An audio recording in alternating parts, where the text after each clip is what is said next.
गौतम बुद्ध के समय की बात है। एक गांव में एक किसान और पत्नी दो बच्चों के साथ रहते थे। वह किसान बहुत ही ज़्यादा परेशान रहता था। अपने दो बच्चों और पत्नी की ज़रूरतों को पूरा नहीं कर पाता था। शायद यही उसकी परेशानी की सबसे बड़ी वजह थी। समय बीतता गया, उसकी परेशानियां परिवार की ज़रूरतों के साथ बढ़ती ही जा रही थी। वह दिमाग से और मन से बहुत अशांत रहने लगा था। कहीं न कहीं वह बहुत ज़्यादा दुखी हो गया था अपने परिवार की ज़रूरतों को पूरा नहीं कर पाने की वजह से। एक दिन उसने यह फैसला किया कि वह अपने घर को, अपने परिवार को, अपने बच्चों को छोड़कर कहीं दूर चला जाएगा। अंततः वह मनहूस दिन और काली रात आ गई, जिस दिन वह अपने परिवार को, अपने बच्चों को, अपनी पत्नी को छोड़कर घर से कहीं दूर चला गया। वह किसान चलता ही गया। रात से सुबह हो गई, सुबह से फिर दोपहर, दोपहर से शाम, शाम से फिर रात, फिर सुबह हो गई। उस किसान की मन की पीड़ा इतना ज़्यादा थी कि उसके पैरों के छाले और पैरों से बह रहे खून के आगे फीके पड़ गए थे। न भूख की चिंता, न प्यास की चाह, बस चलता ही गया। आखिरकार जंगल में चलते चलते उसका शरीर इतना ज़्यादा थक गया था कि वह एक नदी के किनारे जाकर गिर पड़ा। कुछ घंटों बाद उस किसान को होश आया। वह बेचारा इतना ज़्यादा प्यासा था कि तुरंत वह नदी के पास गया। जैसे ही वह पानी पीने के लिए हाथ पानी में डाला, उसे सामने नदी के उस पार कुछ लोगों का झुंड दिखाई दिया। उसने ध्यान से देखा तो उसे एक वृक्ष के नीचे महात्मा बुद्ध बैठे हुए नजर आए। वह तुरंत दौड़ के उनके पास गया और उनके पैर पर गिरकर बोला कि हे महात्मा, हे भगवान गौतम बुद्ध, मुझे अपनी शरण में ले लीजिए, मुझे अपना शिष्य बना लीजिए। महात्मा गौतम बुद्ध के शरण में आया हुआ कोई भी व्यक्ति खाली हाथ वापस नहीं जाता। यह किसान तो केवल उनका शिष्य बनना चाहता था। महात्मा गौतम बुद्ध जी ने उसकी मनोदशा को देखते हुए उसे अपना शिष्य बना लिया। महात्मा गौतम बुद्ध और उनके शिष्य वहाँ पर केवल विश्राम कर रहे थे। उनका विश्राम भी पूरा हो चुका था। वह किसान भी अब महात्मा गौतम बुद्ध का शिष्य बन चुका था। अब समय हो चला था आगे की यात्रा को पूरा करने की। गौतम बुद्ध और उनके शिष्य आगे बढ़ते चले। कुछ दूर निकल जाने के बाद गौतम बुद्ध को बहुत जोर की प्यास लगी। उन्होंने अपने इस नए शिष्य अर्थात किसान से बोला कि प्रिय शिष्य, जाओ, पास में एक सरोवर है, वहाँ से मेरे लिए पानी लेकर आओ। किसान बोला, जो आज्ञा भगवान। किसान सरोवर की तरफ चल दिया। सरोवर के पास जैसे ही किसान पहुँचा, उसने देखा कि उस सरोवर में बहुत सारे जानवर उछल कूद रहे हैं। वे सारे जीव जंतु किसान को देखते ही तुरंत वहाँ से भाग गए। किसान बहुत ही खुश हुआ और सरोवर की तरफ चल दिया पानी लेने के लिए। परंतु जैसे ही किसान सरोवर के पानी के तरफ हाथ बढ़ाया तो उसने देखा कि पानी बहुत ही ज़्यादा गंदा था। किसान निराश होकर वापस गौतम बुद्ध के पास आ गया। गौतम बुद्ध ने उससे पूछा, पानी कहाँ है?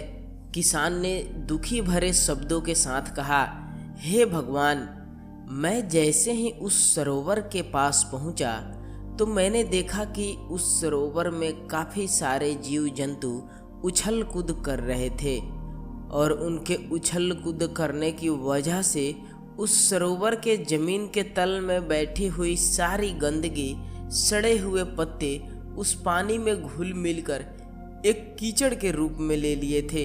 यही कारण है कि मैं वहाँ पानी लेकर नहीं आया। वह पानी बिल्कुल गंदा हो चुका था।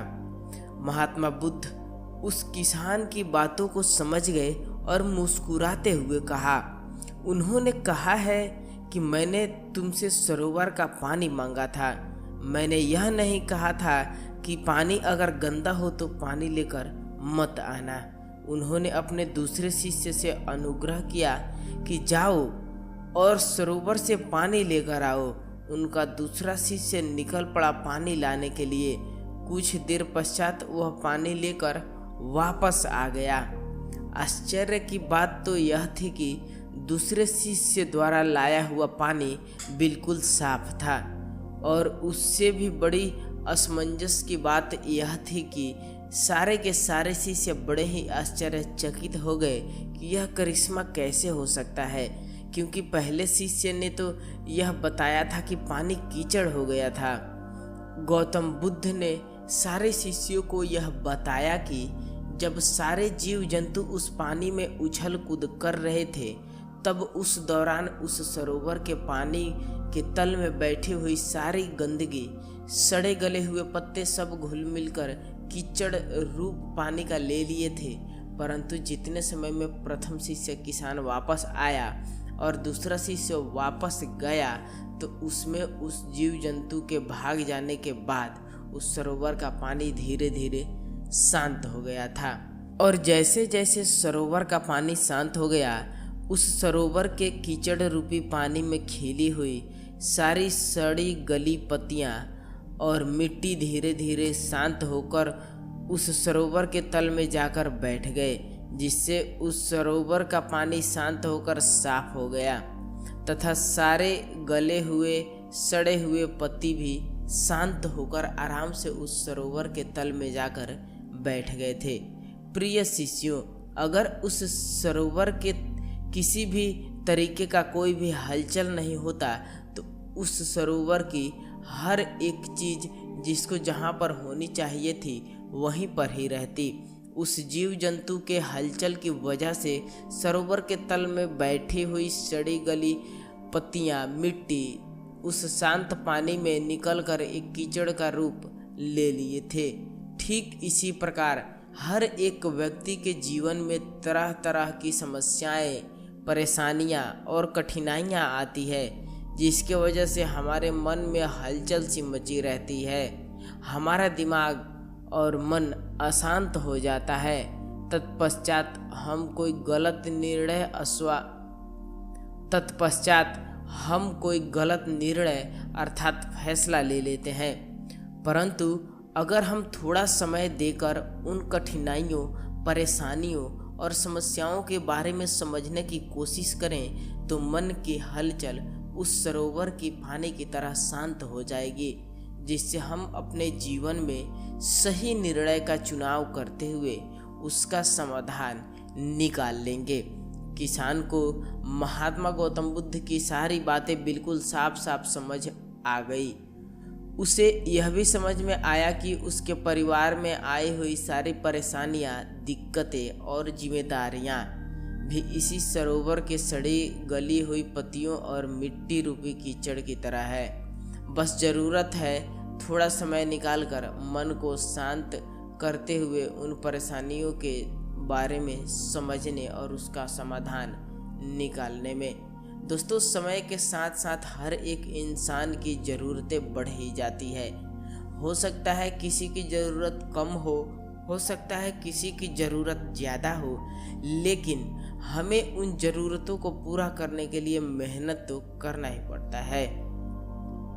हाँ, ज़रूर है कि मेहनत करते वक्त हमें बहुत सारे कठिनाइयों और समस्याओं का सामना करना पड़ता है।